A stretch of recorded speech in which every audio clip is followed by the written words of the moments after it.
do whatever you want, because you're gonna be demonized regardless. Either way, somebody's gonna have something to say.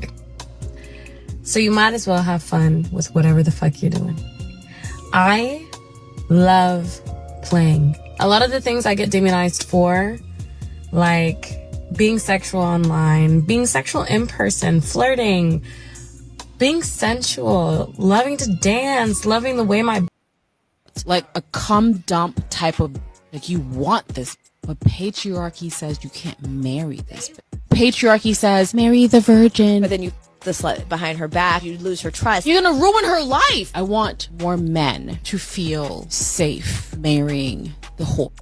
Because they're gonna keep you good. You're gonna wake up to sucks. You wake up, I'm already on freak shit. There's nothing you can't propose to me that I won't at least consider. I like doing household chores, but for sake, for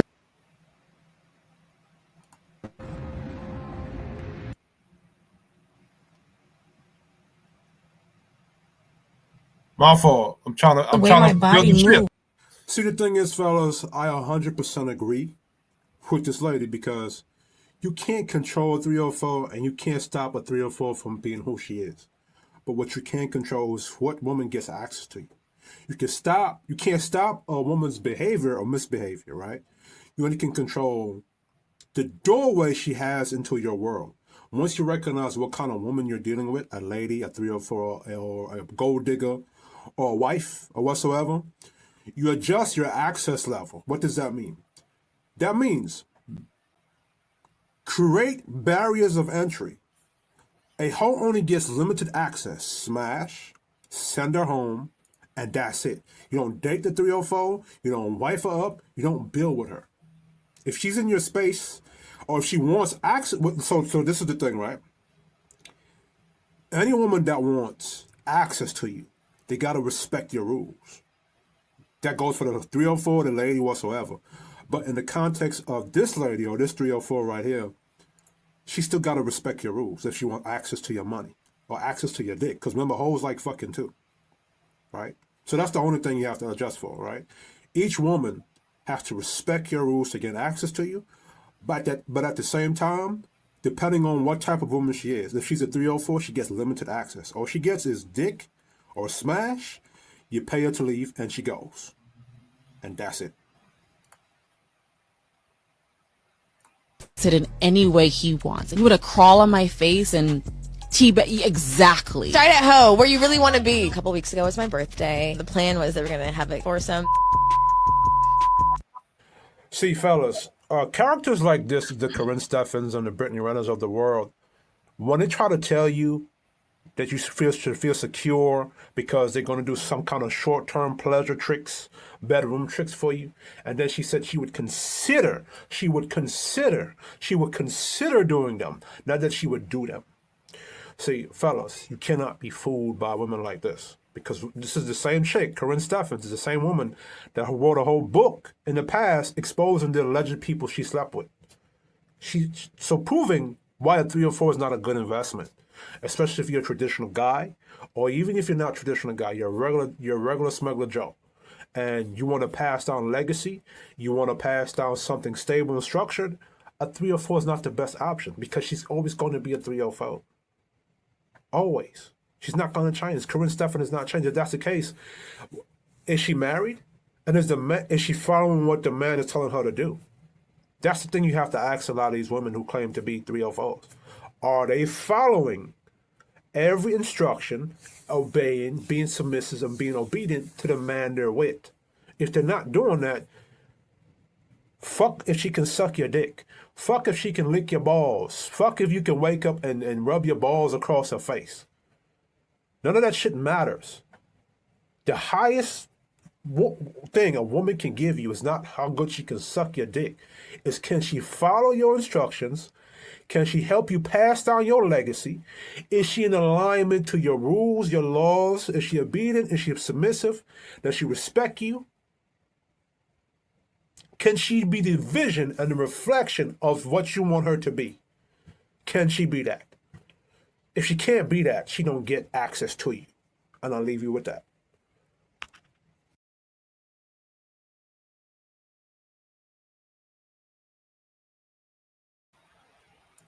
All right, so as you see in the intros in the video, I'm giving y'all grade A game, and I'm not charging y'all $5,000 for it. Yeah. Anyway, we have to discuss this topic here. And when I'm teaching you guys, I'm teaching myself as well. I'm still a student in the game. I just create, when I'm building these presentations, I'm actually building them for myself, to teach myself and to review my thoughts and what I think in my brain. But I still bring them on to you guys because a lot of what I think and what I'm thinking in my brain is from my experiences in the past, right? And I'm trying to bring to you my thoughts, based on my experience and how I think. Not how I think, right? But yeah, how I think we should operate as men, right? But what I do is I come from it from a factual base, objectivity, bringing things how men operated in the past, not taking the bad stuff, throwing away the bad stuff, but still taking the good stuff, innovating it and adjusting it for the modern day, right? So let me put my presentation up here. As you saw that was who? Corinne Steffens on the Instagram hoe. Right. Give me a moment.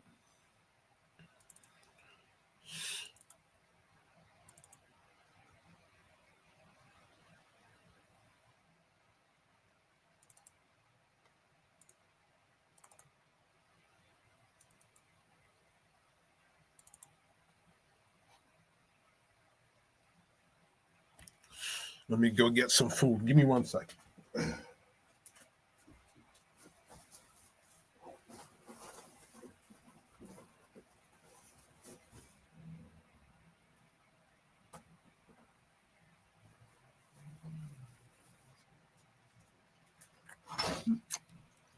Okay, let's get it. Remove my handsome self.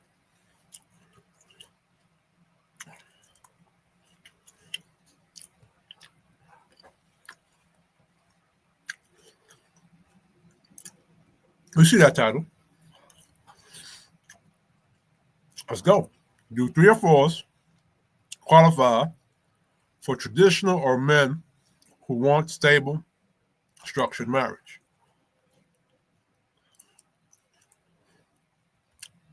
A 3 or 4, a promiscuous or morally undisciplined woman may choose that lifestyle freely, but it often disqualifies her later from being a reliable partner for a traditional man. The problem isn't the woman's choices per se, it's that her behavior and publicizing it or influencing others to follow it creates deception risks, long-term relational and parenting harms, and reduces the pool of partners who meet traditional vetting standards. When a 3 or 4 conceals or misrepresents her past, a traditional man who enters their relationship expecting different values is more likely to suffer emotional and material losses. Let me fix this. My fault. Right there. Logical structure, premises, conclusion. Goal, conclusion. 3 or 4 behavior often makes someone non-redeemable for a traditional partnership because it undermines trust, parental stability, and mutual qualifications. You know what just popped in my brain? A lot of women will say a lot of black men engage in 3 or 4s. You know why? So this is how they say it, right? Because of how the market is, black men, when they're dating, right, they'll tend to date women who are 3 or 4s, and they tend to wife them up. Why is that? It's because that's what the culture tells black men to do. The culture encourages black men to wife up 3 or 4s. As a matter of fact, in the past, if you're a brother and you don't want a woman with a high body, black woman with a high body count, they call you gay or insecure, or your mama black. So that's why that's happening. Premise A, choice and visibility. Many 3 or 4s openly adopt and promote promiscuous lifestyle, social media, books, instructions to other women. Publicly perform sexualized behavior increase the chances that past actions are known, discoverable, or imitated. Premise B, qualifications and signaling. Traditional men looking for long-term partners rely on signals of stability, fidelity, and alignment of values. A history of promiscuity, especially when public or habitual, weakens those signals. People with consistent patterns are easier to predict. Repeated sexual behavior is a behavioral pattern. Premise C, deceptions of asymmetry. Some 304s have incentives to present themselves as more traditional than they are to access resources, status of a traditional partner. All right? So let me read that again. Some 304s have incentives to present themselves as more traditional than they are to access resources, status of a traditional partner. If the past behavior is hidden, the traditional partner faces asymmetric information and higher risk. Trust breach later. Effect multipliers if kids are involved. Premise D, downstream costs. If deception or continuing promiscuity occurs after commitment, consequences include marital instability, emotional trauma, custody child impact, and financial losses. These outcomes are especially damaging for people seeking traditional family structure. Therefore, conclusion. Given signaling loss, asymmetric information, and the potential severe downstream of cost, many 304s effectively disqualify themselves from being reliable partners for traditional men, and attempts to redeem the relationship after the fact are often high risk and may fail. I don't know why people want men to keep touching the hot stove or investing into a fucked up market. People can choose any lifestyle they want. My point is narrower. When someone openly builds a brand around promiscuity, it changes the signals. A traditional man looking for a stable spouse reads those signals differently. And if the past is hidden or misrepresented, it creates asymmetric risk. The result, emotional damage, instability for kids, and real financial and social costs. That's why for many traditional men, a public promiscuous history is a disqualifier, unless there's convincing long-term proof of change and alignment. Give me one moment.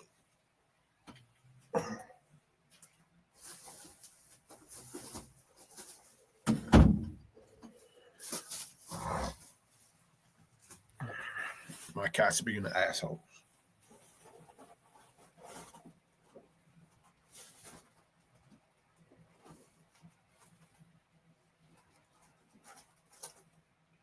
Back to it.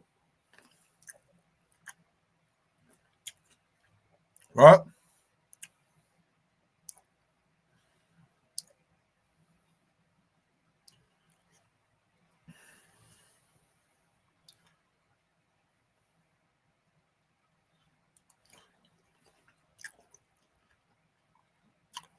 Most women who appear to redeem themselves from a 304 lifestyle aren't truly redeemed. They simply age out of the behavior or can no longer sustain it. Therefore, these expectations do not invalidate the general rule that 304s are not generally redeemable for traditional partners.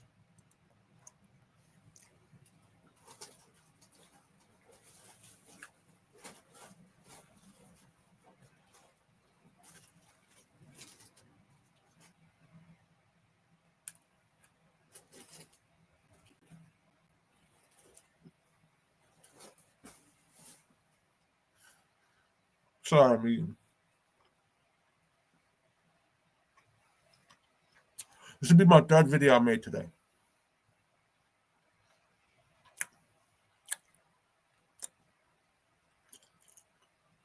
Some women who once lived a promiscuous or morally undisciplined or unprincipled lifestyle, we really don't matter, unprincipled, undisciplined lifestyle later appear to change. Settle down, narrowing or adopting conservative rhetoric, like Sadie Khan. These women are often used as examples to argue that 304 lifestyle can be redeemed. However, this appearance of change must be examined by motive and sustainability. Many of these women do not change out of conviction or genuine moral awakening. Instead, they change because they have aged out of desirability in the sexual marketplace, loss of youth/attention. They are physically or emotionally tired of their lifestyle. They now seek stability, resources, or emotional safety they couldn't secure earlier. In other words, the change isn't situational. The change is situational, not transformational. Driven by external limitations, not internal repentance or value shift. Premise C, implications of situational change. A situational change example, I stopped because I couldn't keep doing it, doesn't necessarily equal a change in mindset, moral compass, or loyalty orientation.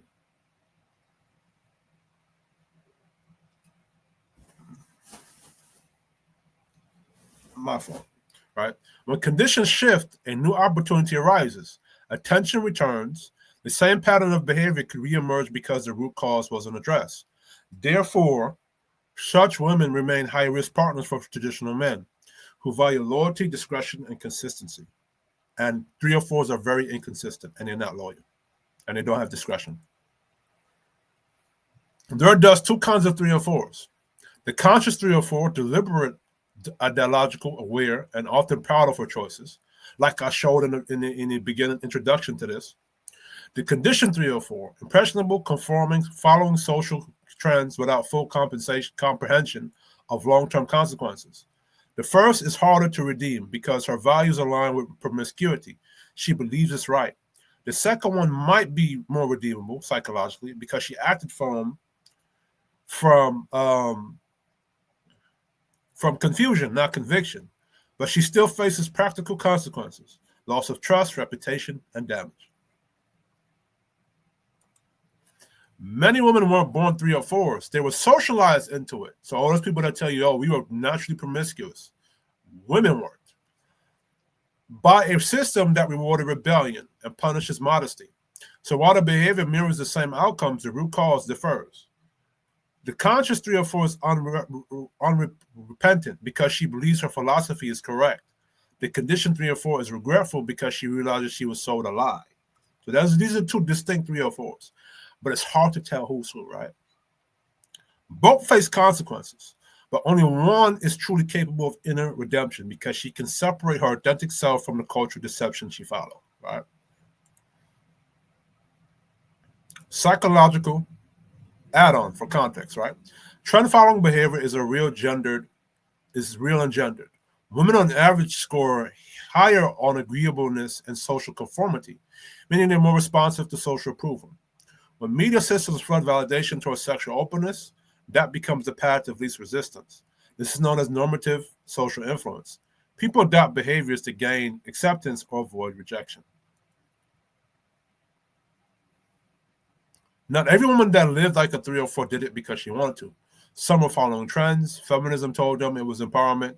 And one thing I forgot to add in here, a lot of women were sexually abused or molested, or their mother put them into 304ism, or their mother allowed their uncle to do whatever to molest them, or their mother allowed a certain shit to happen to them. So I should have put that in there. Feminism told them it was empowerment. Social media rewarded them with attention and they followed the crowd. But here's the truth. A lot of these women are now realizing they didn't make those choices from conviction. They made them from influence. They weren't liberated. They were marketed to. They were taught rebellion, not reflection. So yes, there's a difference between a woman who chose that lifestyle and one who followed it. The first one's hard to redeem because she still believes in the ideology. The second might find redemption, but she has to face the consequences of being misled. Because even if the system tricked her, the outcome is still the same. It cost her peace, it cost her credibility, and it cost her future stability, right? It's like with niggas who become street niggas. Right? We may have been victims of certain circumstances, but that doesn't absolve us from accountability and consequences, right? Why some people, women or men, can be drawn towards rebellious social trends. Human beings are group-orientated from adolescence onward. Social approval activates the same reward pathways in their brain as food for money. So this is me explaining how you can condition a society based upon their natural evolutions and how somebody outside looking in can manipulate human beings to certain ways, right? The same reward pathways in the brain as food or money. Studies on normative social influence show that women on average score a bit higher on agreeableness and social sensitivity, which can make them more responsive to social approval or disapproval. When a culture praises breaking rules as modern or empowering, the pull to belong can override personal hesitation. Identity formation and autonomy. Psychologists note that young adults often define themselves against authority to test independence from women who historically had more behavioral restrictions. Message of rebellion can feel like proof of self-ownership. That doesn't necessarily mean hostility to structure. It's an attempt to claim agency after generations of constraint. What's up, cat? You can't be in the video. All right. Word systems, I'm a cat.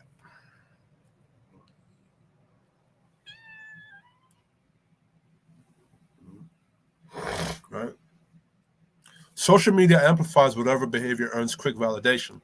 Likes, shares, comments, provocative or transgressive actions usually get more attention. So the dopamine, oh, my cat again. Let me give him something.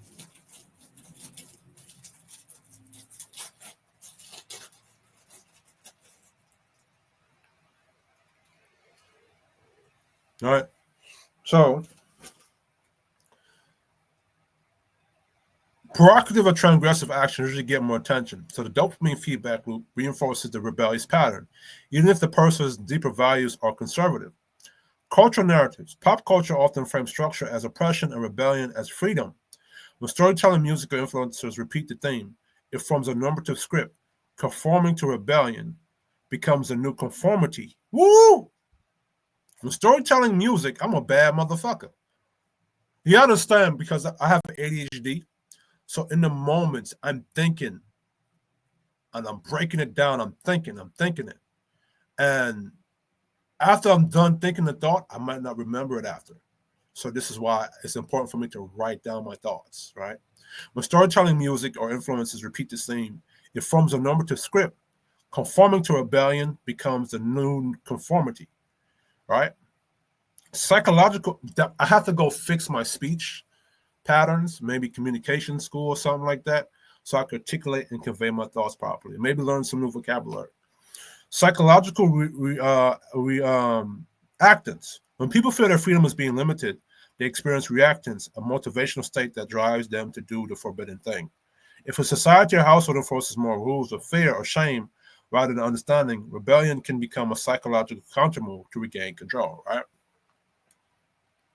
This is how a lot of women who grew up in the church became 304s, because 304, that's what was being pushed by the culture as freedom or empowerment. Gendered socialization. Girls are often socialized to seek approval and harmony. When they later encounter messages that say, stop being good, stop following rules, it can feel liberating precisely because it flips that early conditioning. This can create a pendulum swing: compliance, rebellion, eventual search for balance. How this explains trend following. So rebellious trend can spread among women when it offers belonging to a large supportive group, promises personal freedom and emotional validation. It's amplified by high reward media feedback, feels like compensation for earlier restrictions, right? Objective takeaway. The psychology isn't that women are unequally gullible or uniquely gullible or incapable of structure. It's that human conformity mechanism plus gender-specific social pressures make certain trends especially resonant. All right. When rebellion is marketed as empowerment, it satisfies both the need for identity and the need for belonging. Powerful motivators for anyone. Different socializations pattern.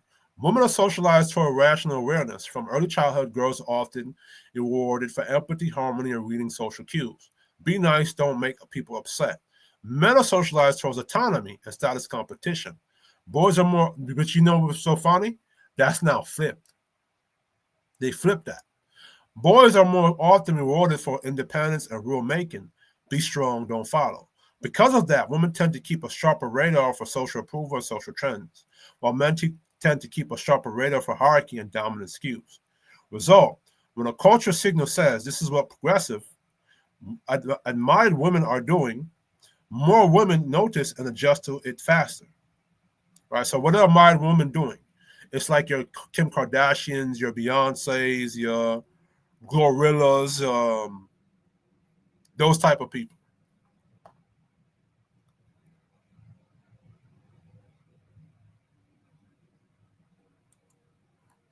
Belonging versus distinction. In psychological studies on self-concept, women's identities tend to be more interdependent, defined through relationship and community, while men's are more independent, defined through personal goals. That means group belonging and consensus carry more emotional weight for women. Trend adoption is a way to maintain that belonging. Media marketing focus. Modern advertising and influencer culture disproportionately target women because women historically control a larger share of consumer spending. When attention and validation become commodities, women are positioned at the center of social media's reward system, likes, followers, and appearance-based metrics. That constant feedback loop magnifies trend influence in female audiences. So when people like to fool y'all and tell y'all that social media is not a cause or amplifier for women's fuckery, they're full of shit. They don't know the game or the science of that game or that world. Historical constraint. Symbolic rebellion.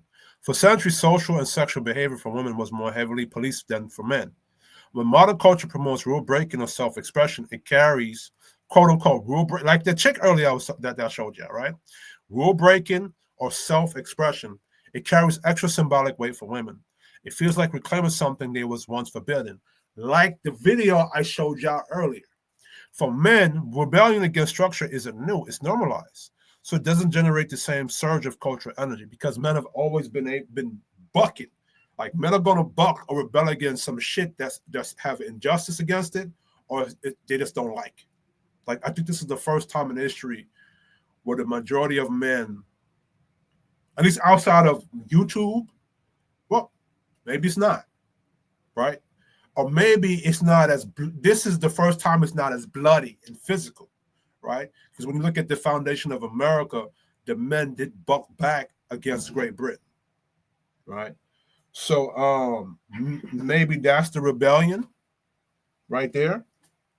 But I think the rebellion in our time is more, it's not bloody or physical, it's more administrative.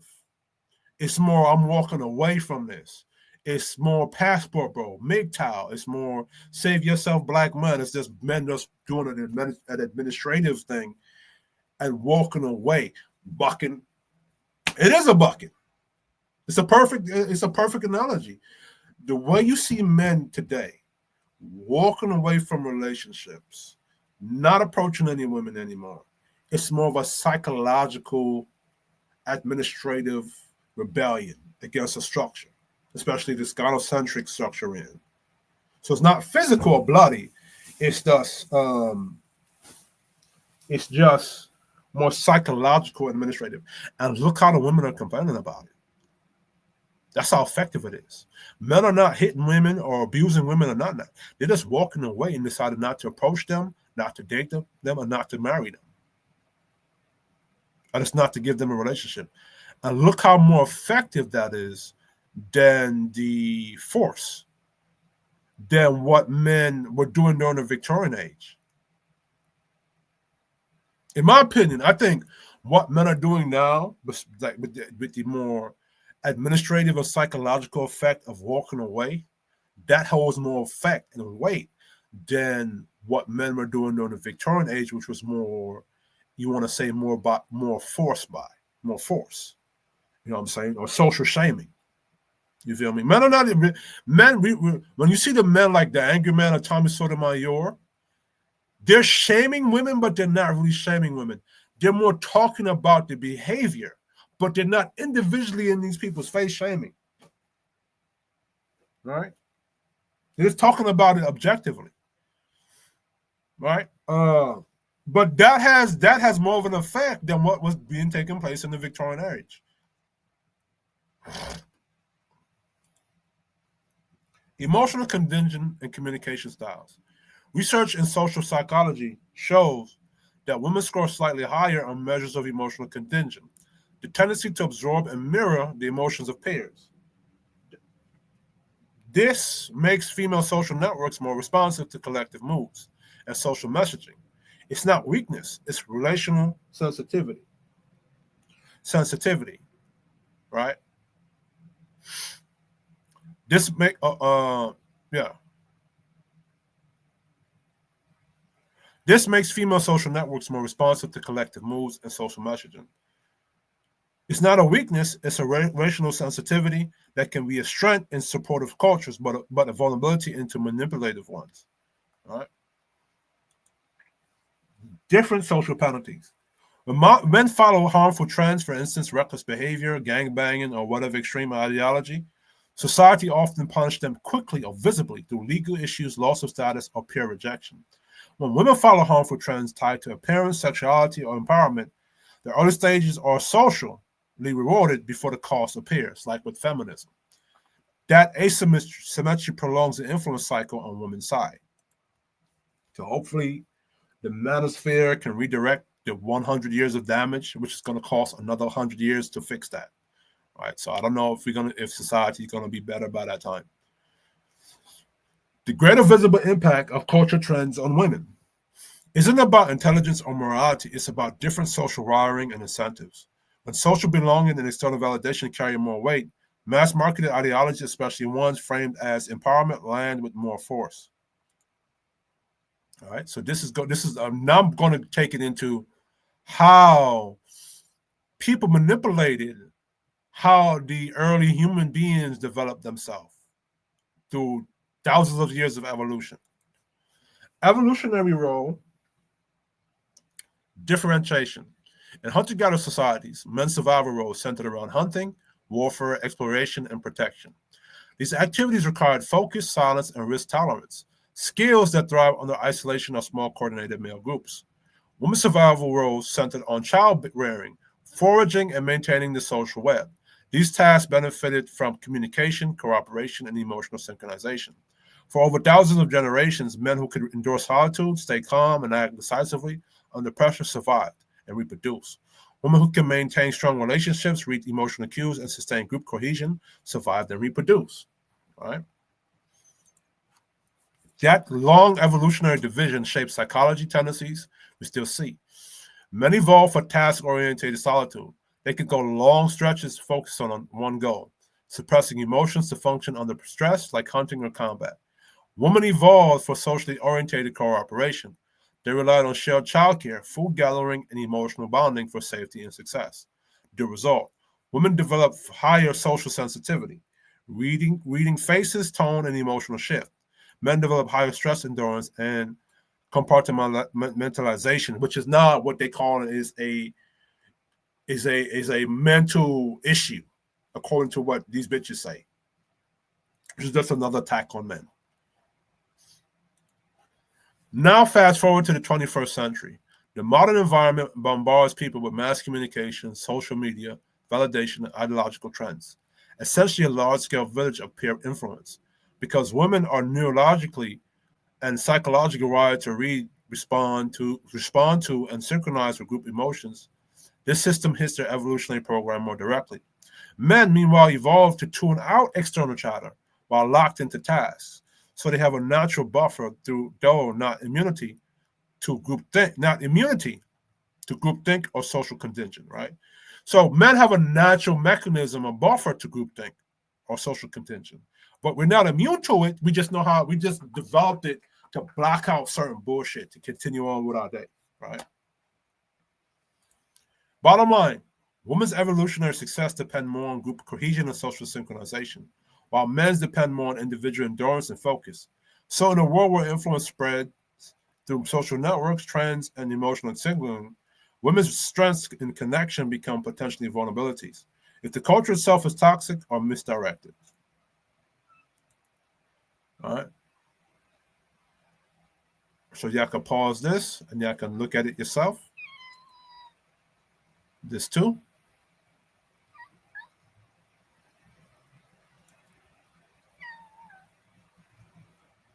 All right. Let me read this. The digital world, social media, celebrity culture ideology mimics a super tribe, like in a hunter-gatherer place, right? Constant emotional feedback loops trigger ancient bonding circuits. Women being more socially attuned are more reactive to group emotional shifts. Men being more focused, driven, and solitary are somewhat insulated from these effects, though not immune, right? So social media, celebrity culture, ideology is a super tribe.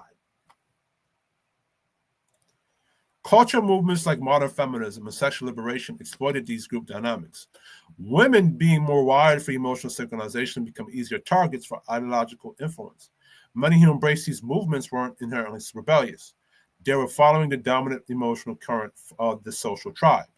The few who consciously chose that path are different from those who were socially influenced into it. The high susceptibility of women to social programming doesn't come from weakness. It comes from the evolutionary strength in social bonding. When society's dominant tribe promotes rebellion or immorality, white people, as empowerment, women are neurologically primed to adopt it faster and defend it collectively.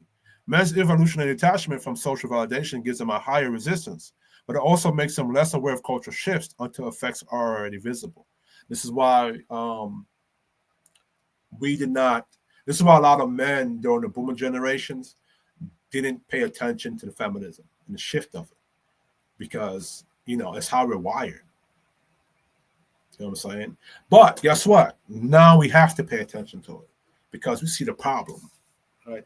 So what's going to happen evolutionary is men are now going to be a combination of two things: able to detach themselves from social validation, and at the same time notice the shifts in it. So if we get through this space and time, the men who's left over, they're gonna be very proficient in knowing things. You feel me? If you look at this objectively, the reason women tend to follow trends, especially rebellious or destructive ones, has evolutionary roots. Back in hunter-gatherer societies, men had to function in silence, isolation, and focus, hunting, fighting, and protecting. That built as a psychological gear toward independence and emotional control. Women, on the other hand, survived through cooperation, emotional bonding, and communication. Their strength was social cohesion, being in tune with other women for child rearing and group safety. Fast forward to today, and that same instinct for social synchronization is being weaponized through mass media, feminism, and online culture. What used to be survival trait, following the tribe, now turns into a vulnerability when the tribe is corrupted. So it's not that women are weaker, it's that they're neurological wired for community. And when the community's values are inverted, that wiring can lead them to follow destructive trends faster than men, not because they're immoral, but because they're built to stay connected. Men, being more task focused and less socially dependent, are naturally resistant to that kind of emotional contention, though they can still be influenced through other forms of validation like power, status, or sex. So when we talk about women following negative social programming, I'm not attacking them. I'm identifying how an ancient strength, social intuition become a modern vulnerability in the wrong environment. Evolutionary layer, right? The root instincts behind the 3 or 4 archetype. Men evolved to spread seed. Women evolved to secure the best mate for resource and protection. When traditional social structures collapse, both sexes default to short-term mating strategies. The 3 or 4 archetype is a woman who fully leans into that short-term strategy, often unconsciously. The emotional, but there's one who do it consciously, like a Corinne Steffens or the chick I showed earlier, and there's ones who do it unconsciously, right? The ones who follow trends, as I described earlier. The emotional leverage factor. Women learn they can use sexuality as currency, not always in a monetary sense, but for attention, validation, and influence. In ancient tribes, sexual selection gave women soft power. In modern society, that instinct is amplified by technology and culture. The psychological layer, how the 3 or 4 mindset forms, early emotional imprinting. So what I'm doing is I'm connecting how we're still the same, but modified for the current day. We're still hunter-gatherers in a sense, right? But now how we function as a tribe back then, when we were more primitive, is now being manipulated in the more modern technological age, right? Early emotional imprinting. Many 3 or 4s grew up without stable masculine presence or structure. The first experience of validation often comes from male attention tied to beauty or sexuality. They associate being desired with being valued. Feminist or social conditioning. Modern feminism, pop culture, and online trends glamorize sexual openness as empowerment. The 304 internalized that promiscuity equals freedom.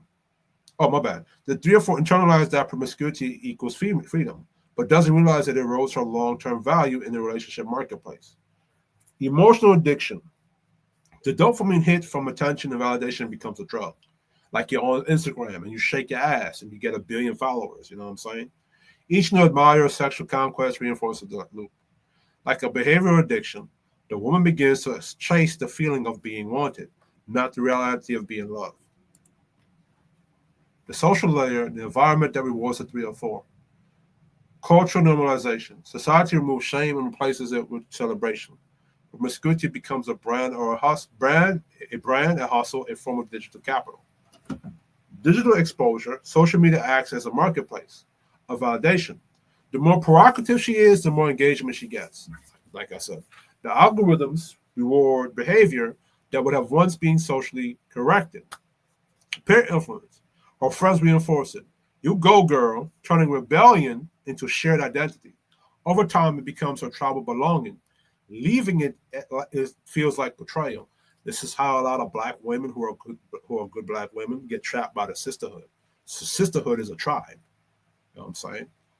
So this is why they agree a lot with the sisterhood, because they want to feel belong.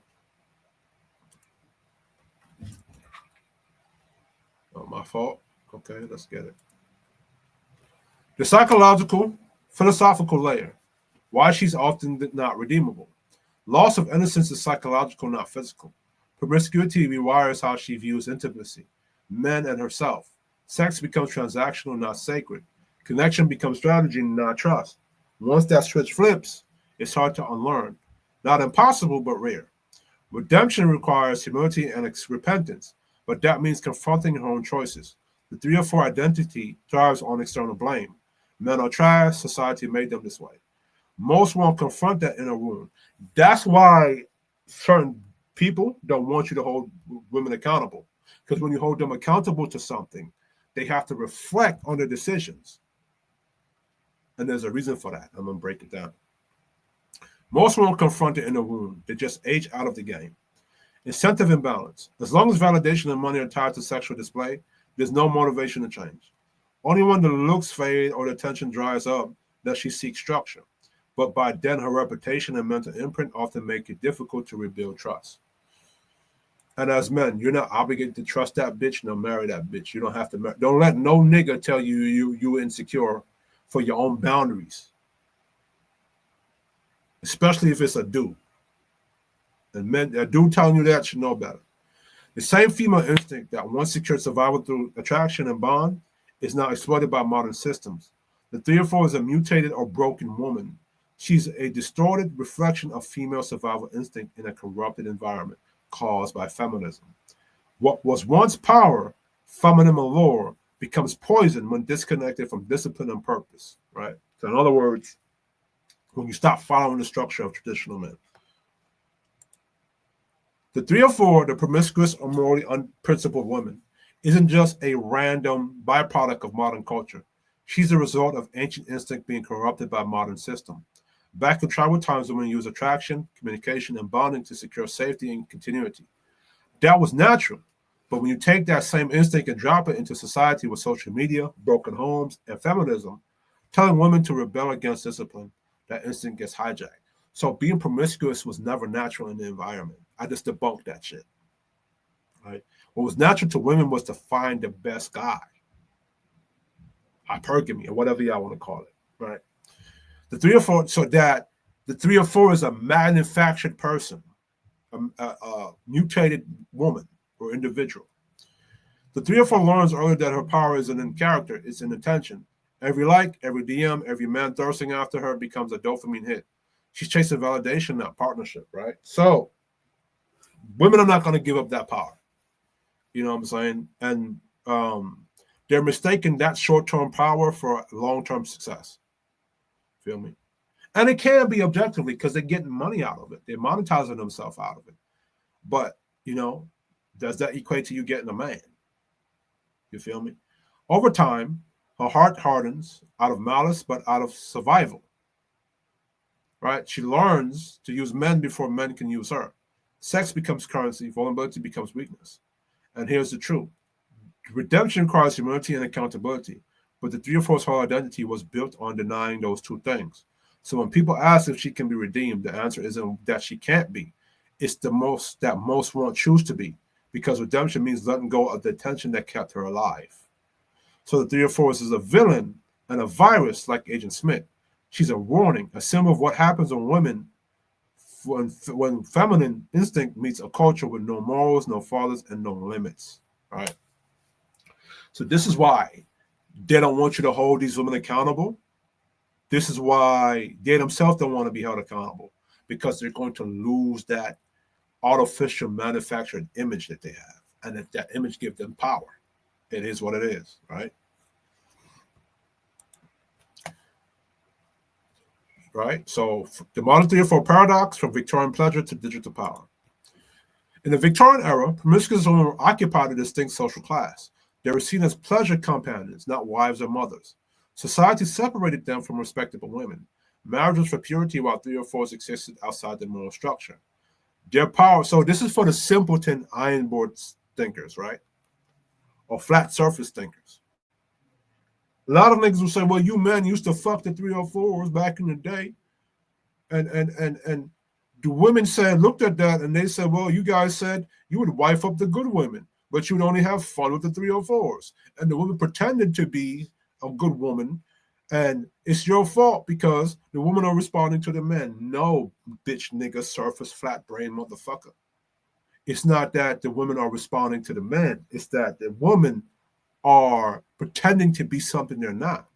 If the 304 was pretending to be wifey material to gain access to the man, that's not that man's fault. That's the 304's fault for fucking lying on her resume about who she is. The only thing the man can do is, when he finds out, is divorce her, dismiss her. But when you take it now to the modern, more feminized age, how can he can't dismiss her, divorce her without him losing half his stuff, which didn't take place during the Victorian age. If a man found out that this woman he was married to lied to him about who she, or misrepresented herself, in the Victorian era, he was able to dismiss her. And I did a video on that. He was able to divorce her and take control of the kids. That's not the same in today's life. So a lot of you niggas that say that, y'all surface brain thinkers, bro. The power was temporary, and you don't know the history of shit. You're just talking. The power was temporary and conditional. Depending on male desire and patronage, once beauty or novelty faded, the social value disappeared. They were dependent on men financially and socially, despite their defiance, right? Technology and monetization changed the equation. The internet, OnlyFans, Instagram, TikTok gave women direct access to male attention and money. The same behavior that once brought social shame now brings revenue. 304s today can fund themselves, financially independent, yet still emotionally dependent on male attention. So that's the biggest thing I don't understand, right? Which I know why they need male attention, because they need the money from the men, right? But I still don't understand, why do you seek it? Well, I know why they seek a relationship from the guy. What I'm talking about, right? Because after the OnlyFans era is done, and they're no longer the hot thing, right? Maybe they could be. I don't know, because there are a lot of old hoes that still get attention on the internet. So my thought still stands. Why do you still need a man? You're getting all the male attention that you don't have to be a traditional bitch to get, and you're getting money. And if you're following Ebony K. Williams, whatever the fuck her name is, y'all could go to the sperm bank, which is something you still need for men. And like, I don't know why they don't put rules about the sperm bank. Like, you have to be a traditional woman to get sperm, to get pregnant. And then you still got the shout out to Mr. Fantastic, the serial nutters, right? The serial nutters that's fucking women. It's not just the women, it's the men too. But the difference is that you can hold the men accountable. You can punish them, give them consequences. With the women, you can't. But it is what it is. Validation is still male-sourced, like followers, DMs, and subscribers. So while the income is self-directed, the economy still revolves around male desire. And I ain't gonna lie, maybe that's part of the men. But like I said, you can look at Instagram or OnlyFans like the brothels of the Victorian age, right? The difference is the men did not wife up the brothel worker, right? So whatever money or sexual attention the brothel worker during the Victorian age was getting, he didn't wife her up. So the only difference today is that they're trying to get men to wife up the 304, the Instagram model. So, it's a thing that us men have to think about and think about where we want to take our society and what are we willing to sacrifice. And I think we need to sacrifice the pleasures for law, order, and structure. You know what I'm saying? The modern 304 rhetoric, don't judge me, I do what I want.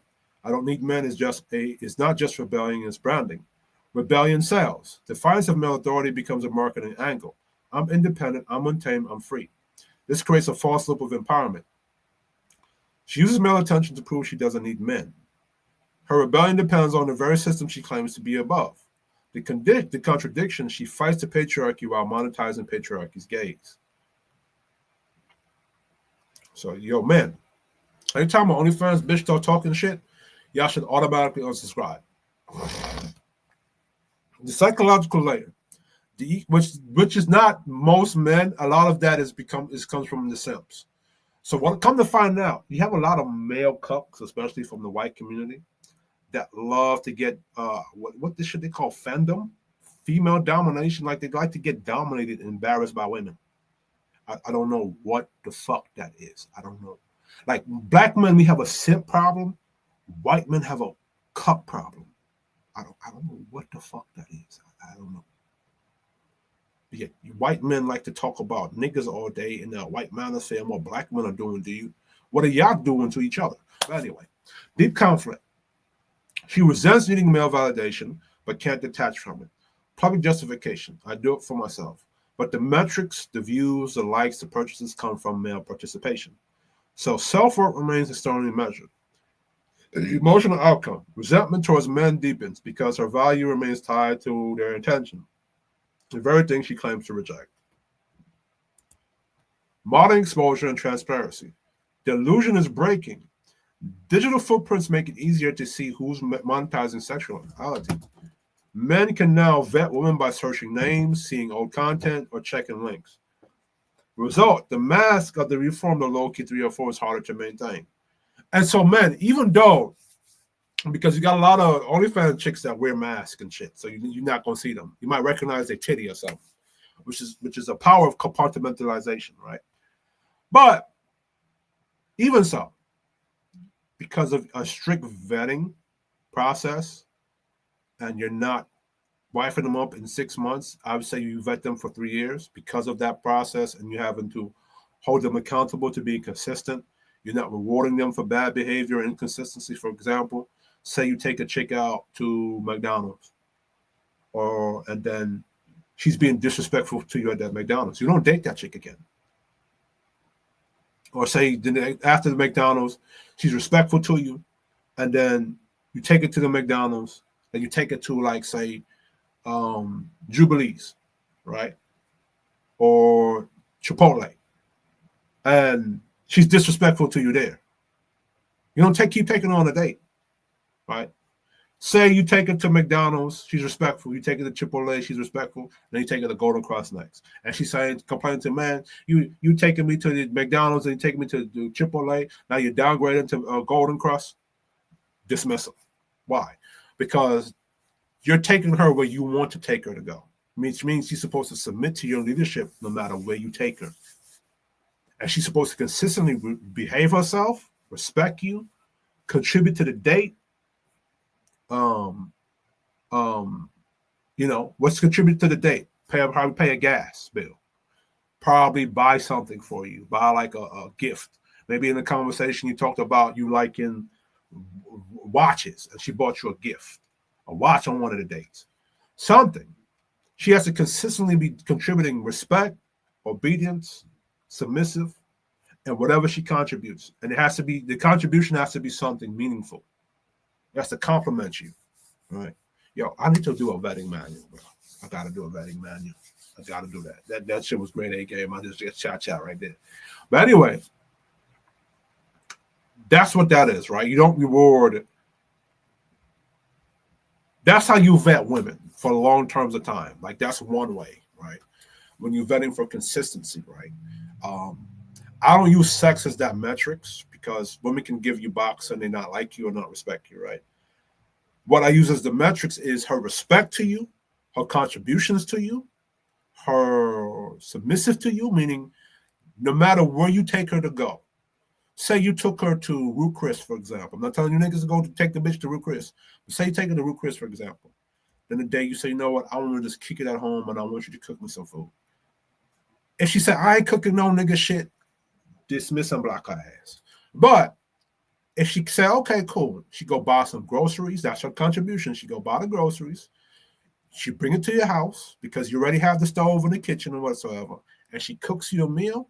That's a chick you can work with. You feel me? That's what I mean. About her being submissive to you. And then the type of food she cooks is the type of food you like. And then what I like to do is, not like people will sit across from the table from you. I like the chick to sit next to me and we eat food together and shit. We talk and we face to face and we build on that energy like that. I like doing that. But only chicks that get that is women that respect me, from the approach when I approach you to when I hit you up and we talk and text and back and forth to when I take you on to the date. You feel me? Now, when a woman is inconsistent with me, I just don't talk to that chick anymore. You know what I'm saying? So that's what I mean. That's another time.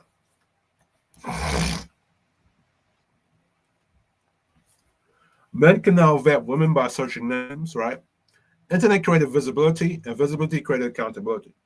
3 or 4 is now attempt to normalize. So hence the new strategy. 3 or 4 is now attempt to normalize themselves by demanding acceptance. Phrases like secure men don't judge a woman's past are part of a rebranding campaign to stay visible in dating market. Philosophical layer. Why this archetype cannot be redeemed easily? Her rebellion becomes her identity. To return to modesty feels like self-erasure. So that's like with me, right? I use myself as an example. A lot of the things I picked up in East New York, Brooklyn, that was part of my identity, I had to break that shit. And when breaking that shit was like erasing bits and pieces of me that I had to be in order to survive in that environment. Like a lot of street niggas might be able to give you that, right? And some street niggas, they know how to keep their identity, put bits and pieces of themselves, and control it, like tame it a little bit, right? But the guys like me that say, you know what, let me break that, because that was not really me. I was just doing that because that's what the environment told me to be, to survive, to perform, to survive. And me breaking that was like breaking glass. And like, it took me a while now to readjust myself or recreate myself. You feel me? I still got a lot of that stuff in me. Don't get it twisted. I can go time. You feel me? But, that's what that's like for them, right? Her audience reinforces her delusion. Online followers validate the performance, her tribe, not the person. So that's what a lot of individual men have today. It's either your influence or her tribe's influence. And her tribe's influence is going to be bigger than yours most of the time, unless you're that type of nigga. You feel me? Her past becomes a permanent record, even if she changes her history. Is immortalized online, accessible to any man or future child. Her freedom becomes a bondage. The same independence she flaunted becomes isolation. Emotional, spiritual, and familiar. Family. See, back in the Victorian era, the 3 or 4s had a place. They were for pleasure, not partnership. Everybody understood that difference, right? They understood the difference. But fast forward to today, and that line got erased. Now the 3 or 4s are monetized. They're not waiting on a man to pay them directly. Instagram and OnlyFans do it for them. But here's the irony. The same women who say they don't need men are still making their money off men. The same men they claim to despise fund their lifestyle with every click, every like, every subscription. So, like I said earlier, men, we have a decision to make with that.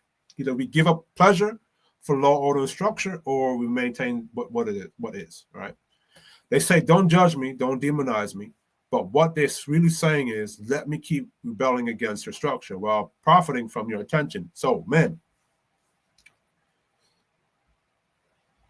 your attention, a man's attention is the power.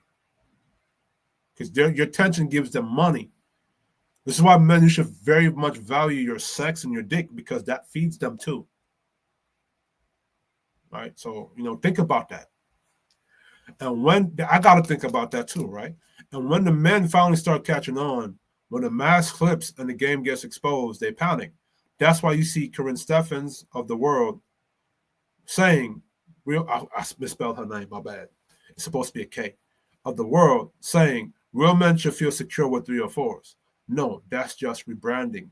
So they're just rebranding themselves. Corinne Stephens, the Brittany Renners, they just like to rebrand themselves. Instead of admitting that they're holding themselves accountable, admitting that they're full of shit. And look what happened to PJ Washington. Look what he's dealing with right now. Because when everything a woman has to offer is short-term, sex through chaos, and she can't offer peace, exclusivity, or legacy, she's not building with you. She's performing for the world, right? I believe that's what's this chick name called again? Oh my God, Sierra. I think that's what Sierra's doing with Russell Wilson right now. That's why I say the modern 304 isn't empowered. She's repackaged. The system made her believe rebellion was freedom, but really it's just turned her body and her image into a product. The difference is men see the game now. And once men can see, delusion no longer works. Remember I told you they have power through the illusion? Because men are not buying into the illusion, they're losing power. Being a 304 carried real immediate consequences: social ostracism, loss of marriage, prospects, financial dependency, and family shame. Fathers controlled daughters' marriages, so reputation mattered for a lifelong partnership. The lifestyle was contained and visible. Rebellion against structure had a high personal cost. Boomer generation. Consequences became less localized but still limited by social awareness. A woman could be a 304 in one city, Brooklyn, Philadelphia, and move to another, and her past might remain unknown. Men had limited means to vet women across geographic and social boundary. Modern era. Social media and the internet make past behavior highly visible and permanent. A man can quickly determine whether a woman is a 304 by searching social profiles, links, or OnlyFans pages. Consequences are now enforceable. Men can choose not to engage, effectively separating themselves from chaos. Culture reframing. With men better able to vet women, the 304 archetype adapts. Public messaging emphasizes male security with a 304, like Corinne Stephens. Social influence campaigns attempt to normalize or justify past behavior. If you look at a lot of your commercials, you know what? I'm going to do a video on that. Men's evolution and accountability. Modern men know how to vet and set boundaries. The consequences for 304 are now enforceable by choice, not chance. 304 adaptation. To stay relevant, the 304 must rebrand herself, normalize her past, demand male acceptance, attempt to shame men or patriarchy who reject her. The conflict. Men's improved vetting undermines the 304's leverage. She can no longer rely on secrecy or lack of information to gain male access. During the Victorian era, being a 304 had real consequences. Fathers controlled marriages, reputation mattered, and women rebellions against structure carried tangible costs. She couldn't escape accountability. Fast forward to the boomer generation, and it got murkier. A woman could be a 304 in Brooklyn, and no one in Queens would know. Consequences were limited by geographic and social circles. Men really didn't have the tools to enforce boundaries. Today, everything has changed. Social media, digital footprint, and monetization. Shout out to Coach Rick Adams. He talks about the monetized sexual dating place, right? Monetize of sexual behavior, make the 304 fully visible. Men can vet women, see the history, and decide who they engage with. So now, the 304 is adapted. You see it when women like Corinne Stephens, I spelled it properly here, or Brittany Renner, they try to repackage themselves, normalize the chaos, and demand men feel secure with them. Brittany Renner always repackages herself. She was a Muslim at one point. Now she's no longer Muslim now. All right. The problem, these women have nothing else to offer besides short-term pleasure and disruption. No partnership, no alignment with a man's legacy.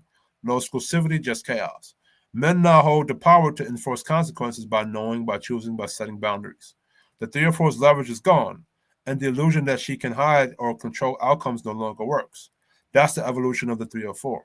From Victorian consequences to digital exposure, from hidden rebellion to publicly monetized chaos. And that's why the game is different today. Men finally know. All right. Now, my question has always been, let me put my face up here.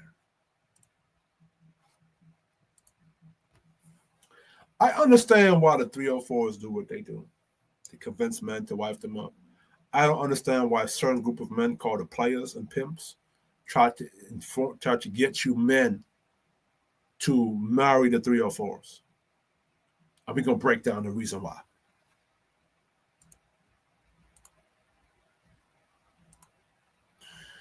You have a regular everyday man, not a player, not a simp, not a trick. He wants a normal relationship with a woman who is promiscuous. She doesn't need to be a virgin, just not someone who lived that 304 lifestyle.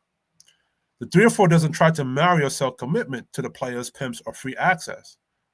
Men she hooked up with. The men who saw her purely for pleasure and didn't invest emotionally or financially. Why does the 304 don't sell to these guys who she gave her body to commit to her? Why is that? Why is that she knows better than to sell to these dudes? We're going to go into it. Instead, the 304 tries to sell to herself.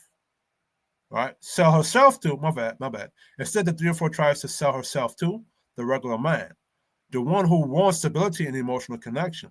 She markets herself as changed, mature, or ready to love. Her pitch becomes moral. A real man would accept my path.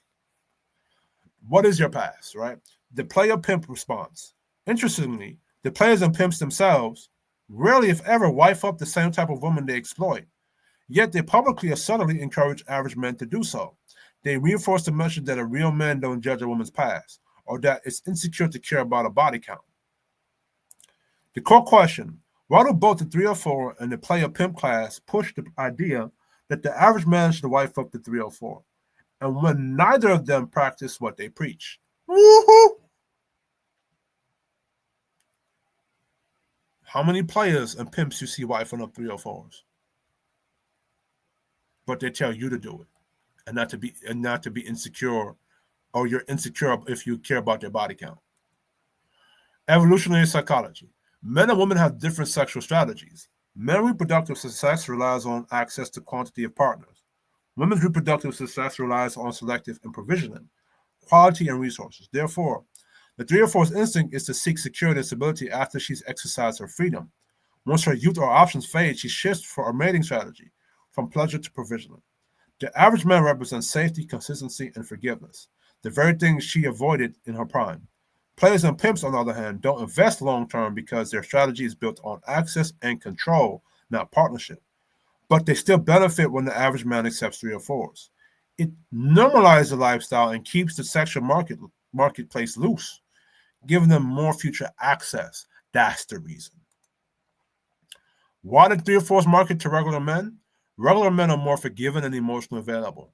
Regular guys, you don't have to be forgiving, bro. You don't have to give a woman shit. She has to earn your forgiveness. The only ones most likely to give her a reset or a clean slate. They represent the bridge between her past chaos and her desire for social legitimacy. All right. What's that social legitimacy? I could be a 304 and become a traditional wife. If a regular man refuses to wife with the 304s, then women are forced to reform before becoming promiscuous, which would threaten the player's supply. By pushing more pressure, you're insecure if you care about her past. They keep women open to their own short-term access and keep average men confused about standards. That's the whole point. So when niggas get on this YouTube and tell you niggas you're insecure if you care about our past, it's not about what a real man is. All that shit is manipulation. They just want to keep, the whole point of that is to keep the market of the sexual economy going. We brands her past through emotional language, love, forgiveness, growth, judgmental men, right? So let me read this properly. 304's defense mechanism. We brands her past through emotional language, love, forgiveness, growth. Judgmental men are insecure. This reframes accountability as oppression and sells redemption to the emotionally vulnerable men. Player pimps projection. They sell the illusion of sexual liberation, but probably prefer traditional or low body count women for long-term commitment. Publicly, they can't say that. It exposes their hypocrisy and threatens their social influence. So you know what a lot of men are doing? A lot of those guys are doing in the player pimp thing? They're now claiming to be open relationship or dating open for the social performance of the gynocracy and how society is pushing men towards open relationship. So now they're leading that and they're teaching you men. The men who don't know any better are going to go say, "Oh man, he got success with open relationship." So they're just doing that to perform according to the social validation of society, where society is now. To perform, man, I'm more secure because I'm in an open relationship, and you niggas is insecure because you want monogamy. They're saying that because that's what society is saying now. That's what the social credit, that's what the social acceptance is now. Non-monogamy, open relationships, which all of that is communism and Marxism. And I'm going to do a video on that next. Right? A lot of those communities back in the day that practiced open relationships and all that other stuff, they were heavily Marxism, they were anti-patriarchal, and they were anti-capitalism. Understand? So that's where a lot of that comes from. A lot of the player pimp, whatever what you want to call it, all that was born during the 60s and 70s hippie era. You feel me? So a lot of bullshit came from that timeline. Right? Let's get it. The 3 or 4 in the player both thrive in sexual liberal environment. The 3 or 4s get attention, access, and validation. The players get options and control. Both lose leverage if the average men collectively draw boundaries and reject that system, the passport bros. And guess who the regular average men are? The deltas. And I did a video about the deltas, right? The delta men, you actually have a lot more power than the alpha or the sigma as a collective group of men. If you decide to walk away from a system, the system doesn't work. You feel me? Both lose leverage if the average men collectively draw boundaries and reject that system. This is why the passport bros got shamed. This is why the what you call them niggas?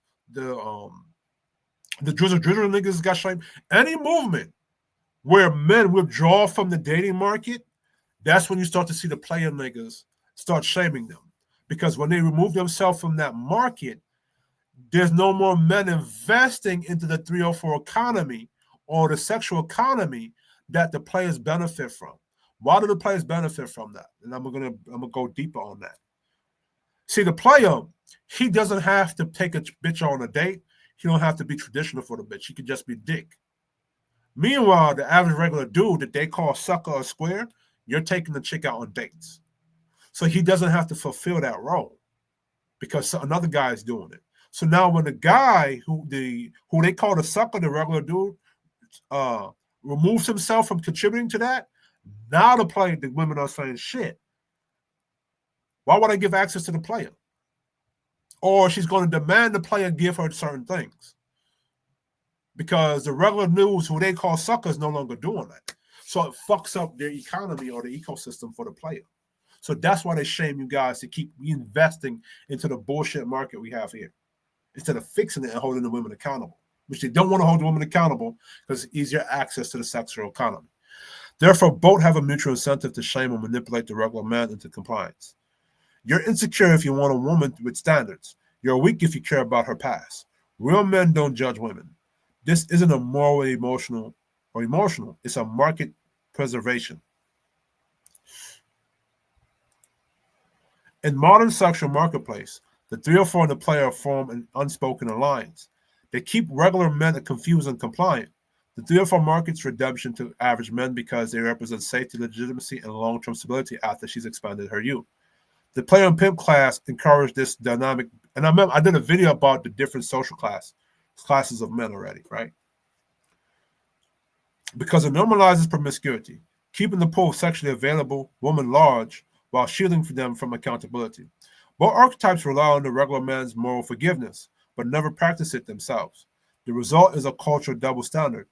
The very men who preach non-judgment privately avoid 304s, while the women who live that lifestyle demand to be crowned by the men they once ignored. And I'm here to tell you, regular brothers, you don't have to do that. You don't have to play into that system. You don't have to agree to that. You don't have to forgive a pass for a fucking pass. You don't have to do that. Fuck the shaming tactics. Flip the table. You feel me? You don't have to do any of that. Your autonomy is your discretion. It's like her body, her choice. A man's autonomy is at his discretion. Remember I said that. The half redemption game. Modern 304s like Corinne Steffens, I misspelled it here, pretend to consider submission or redemption, but never fully commit. When she says, I would at least consider it, that phrasing exposed her mindset. It's not obedience, it's not respect, it's conditional negotiation, meaning she was considered being traditional only if it fits her terms. The product she's actually selling, what these women offer men is short-term gratification, not long-term legacy. Their value proposition is sex, vibes, fun, girl energy. Maybe if changed language, but beneath that, there's no structure, no spiritual submission, no long-term family vision. What an average man actually wants, a regular everyday man, not red pill, not simp, not trick, typically wants stability, legacy, or a family or generational continuation, respect, and obedience from his partner. Emotional peace, not chaos. A woman who represents his vision, not competes with it. The core tension, the 304 product, short-term pleasure, doesn't meet the regular man's demand, long-term legacy. She can imitate the appearance of submission, but can't embody it. Her past patterns, ideology, and worldview are incompatible with the man's structure. When she says she'll consider it, it's actually a negotiation tactic, not repentance. Objective analysis. Evolutionary mismatch. The 304 lifestyle evolved from an environment where attention equals survival and power. Instagram, OnlyFans, social validation. The traditional man's world evolved from an environment where discipline, order, and loyalty ensures family survival. When these two meet, they're biologically and culturally incompatible. She's optimized for attention acquisition. He's optimized for legacy continuation. So when she says, I'll consider it, that's her way of preserving control while pretending to submit. This is why I came up with the term logical interpretation. This is how I'm able to see these bitches. All right. True submission requires trust and surrender. The 304 lifestyle teaches control and manipulation. Therefore, when a man tells her to follow, she interprets that as a threat to her autonomy. So why is it that when a man says he doesn't want a bitch in his world, he cannot look at that as a threat to his autonomy, a threat to his kingdom, a threat to him, right? Not an act of masculine leadership. Her half-assed obedience is compromise, a way to appear cooperative while retaining psychological dominance. Example, I'd consider it equals I'll act like I'm listening, but I'll still do what I want. That statement maintains her independence while signaling enough compliance to bait the average man emotionally. Legacy and lifestyle conflict. The average man's goals are generational. Build something stable, pass down morals, wealth, values, leave a legacy. The 304 goals are situational. Secure comfort, attention, and resources for now. Preserve her sense of freedom and ego. Avoid judgment or submission to a higher order. These are two different time horizons. The man thinks in decades, the 304 thinks in dopamine cycles. Yeah, I'm broken you bitches down. I'm breaking this shit down, bro. Yeah, I need to subscribe to the channel. In the Victorian era, 304s faced consequences, social exile, economic limitation, and lack of marriage prospects. In the digital age, 304s are rewarded. They can monetize male attention directly. They can still seek validation while claiming independence. Thus, there's no real incentive to change, only to rebrand. I used to be wild, but now I'm spiritual. I was exploring myself, but now I'm healed. Her redemption arcs become a marketing pivot, not a moral awakening. The secure man manipulation. When 304s say a real man would be secure enough to accept my past, they're averting accountability. Instead of reframing their behavior, they're reframing your boundaries as your insecurity. I'm saying it again. Instead of reforming their behavior, they reframe your boundaries as insecurity. That's called emotional judo, turning your disqualifications into your supposed weakness. So when a lot of men do this shit to other men, side eye them niggas. It's the same manipulation that players and social influencers use to keep average men compliant. If a man rejects her past, she attacks his masculinity. If he accepts her past, she exploits his forgiveness. So that's the trick bag I get put into. Objective summary thesis. The modern 304's half redemption is not genuine transformation. It's rebranding. When she says she'll consider submission, she's not pledging obedience. She's negotiating control. Her product remains short-term pleasure, emotional performance, and superficial repentance. The average man, on the other hand, seeks legacy, stability, order, and a woman who can carry his vision and values forward. The 304 lifestyle rooted in validation and rebellion cannot supply those ingredients. In essence, she's trying to sell a man long-term peace using the tools of short-term chaos. And when men refuse to buy it, she calls it insecurity, because her leverage only exists in the confusion of men who can't tell the difference between repentance and performance.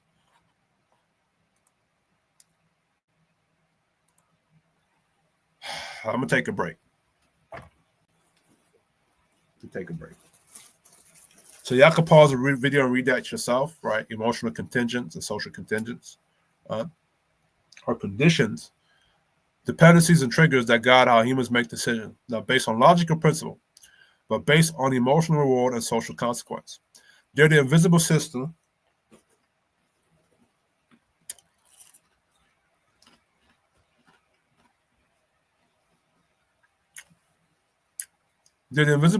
that influences what we feel we should do, what we believe is acceptable, and what we fear will happen if we disobey the social script. All right? So when we see a person do something irrational, it usually aligns with the contingents of the emotional social world, right?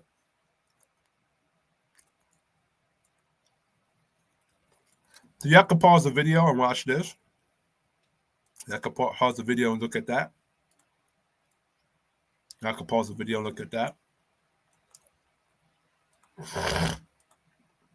These are very important things to know. Like for this one, social contingents are external contracts society writes for us. They're the invisible agreements between an individual and the collective that dictate what's rewarded, punished, or praised, right? So,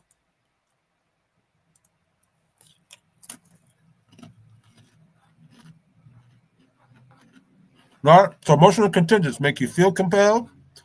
Social contingents make you look compelled, right?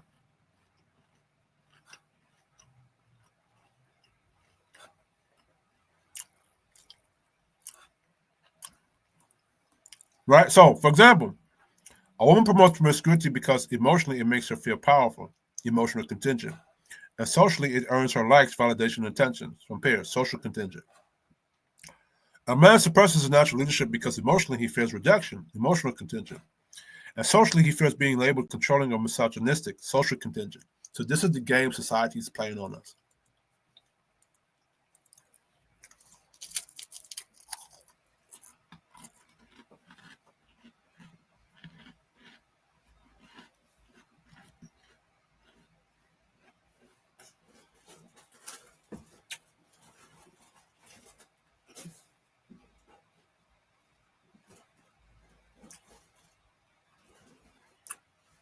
My bad.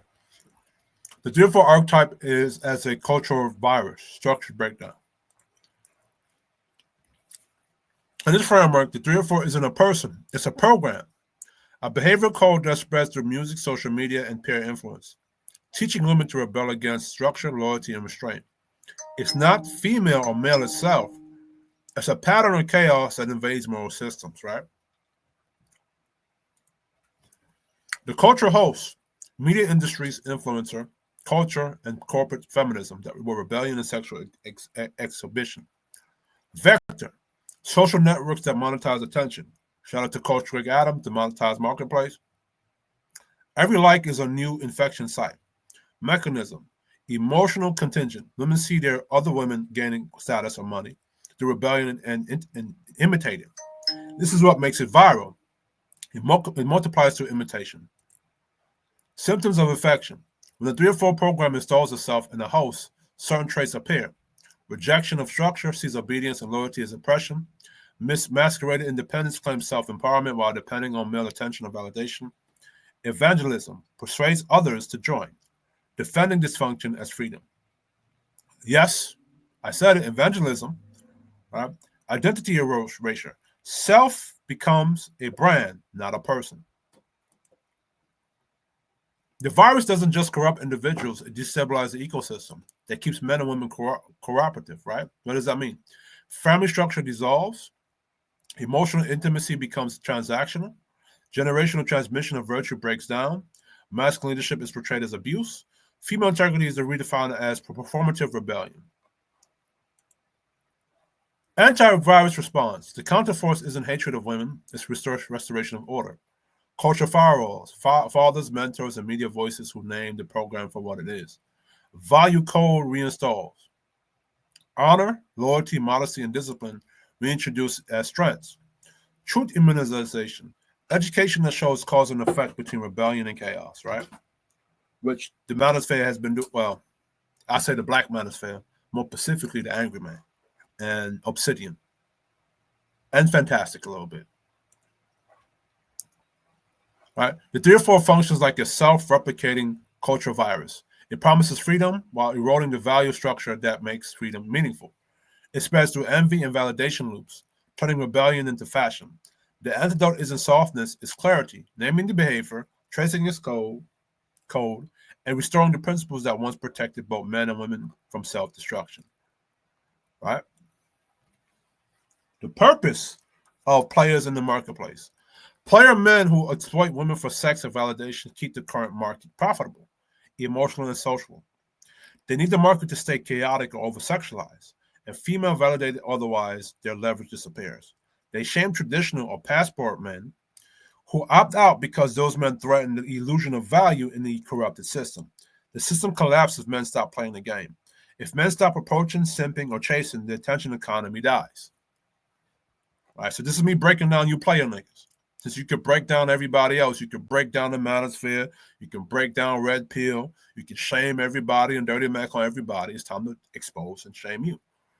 Why approaching women feeds the system? Every approach equals social investment. Attention equals currency. Every rejection validates her. It tells her she's still desirable in the marketplace. In the past, men approached ladies, women who visibly embody respect, modesty, and class. Now men can't distinguish a lady from a 3 or 4 because the market visual codes are corrupted. All gold and brass look alike. Result, men unknowingly invest in counterfeit value, keeping the illusion of universal female desirability alive. The date as an economic transaction. A date represents monetary and time investment. The man pays in resources, the woman pays in access or companionship if she chooses, which means that your investment is going to be based upon if she chooses to invest. Right? You invest back. The problem, he has no certainty of genuine attraction or return on investment. The player culture turned dating into a casino where men gamble hoping to win box or love instead of clarity or partnership. Each valued investment reinforces the house advantage. The system profits, the man loses. Marriage as the final investment tier. Marriage is a legacy layer, the transfer of name, wealth, and emotion and purpose. In a corrupted market, even this becomes high risk because the vetting pool is tainted. 2 truths coexist. Yes, men must vet carefully, but vetting in a polluted water still exposes you to disease. The societal pool itself must be clean through cultural reform, media correction, and moral restoration. Why the players and 3 or 4s are symbolic viruses? The 3 or 4 spreads rebellions and hypersexual attention. The player exploits it for validation and ego. Each one needs the other to survive. Historically, this pairing emerged in the 1970s black exploitation era when war, drugs, and absent fathers created a masculine vacuum. And also, you got to remember the 1970s was that hippie love era. So a lot of shit came from that era. The pimp player aesthetic replaced the builder provider archetype, redefining masculinity as manipulation instead of mastery. So what happened, because of that Vietnam War, a lot of black men returned back fucked up or they didn't return at all. And if you watch the movie Dead Presidents, what was there left was people like Cuddy the Pimp, right? So Cuddy the Pimp became the new standard of masculinity to replace what went to go fight in a war and never came back home, or they came back fucked up, right? These men violated brotherhood codes by uplifting dysfunction for pleasure and profit, corrupting women and weakening the cultural immune system. End result, a self-reinforcing ecosystem of corruption where women lose virtue, men lose purpose, and community loses order. The modern dating market is corrupted economy sustained by mutual parasites, the three or four in the plate. Each feeds the other through cycles of validation, lust, and deception, keeping men financially and emotionally invested in a broken system. Every approach, every date, and marriage inside this contaminated marketplace represents an investment into moral inflation. True masculine restoration requires two acts of rebellion: withdrawal from the corrupted market and rebuilding a clean, structured pool where loyalty, restraint, and legacy once again define human value. Whew. Man. Yeah, man. Men must understand that 304s can't really change. Especially the 304s like a Corinne Steffens, like the chick I showed you earlier on Instagram. They chose that lifestyle. They're not going to change. And even the ones who, I guess, followed it, it's going to be difficult for the change. And even if you were to put work in, you still don't qualify. Even as men, right? When we were ex-gangbangers or street niggas, or, even if we weren't that, we were just troubled people. We have to work really hard to redeem ourselves. And even after we redeem, society still side eyes, especially if you're my complexion. But anyway, this is Kiss Yachty Game Nation, or Yachty Views, and then we'll put this on the Yachty Views channel, right? Remember to like, share, and subscribe to the channel. I'm out.